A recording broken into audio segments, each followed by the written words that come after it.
Tara, magluto tayo ng potserong baboy. Ihanda ang mga sangkap.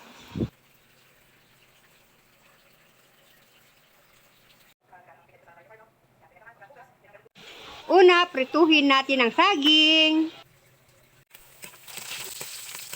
Set aside pag golden brown na. Una, mag-isa tayo ng sibuyas, bawang, baboy. Haluin hanggang maluto ang baboy. Lagyan ng patis at takpan. After 2 minutes, lagyan ng tomato sauce, tubig, paminta, nor cube. Takpan at hintayin ng 15 to 20 minutes. Pag kumulo, ilagay ang string beans, siling haba, repolyo, pechay,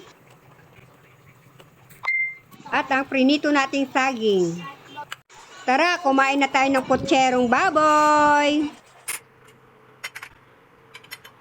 Mangantayon. Thank you for watching. Follow for more.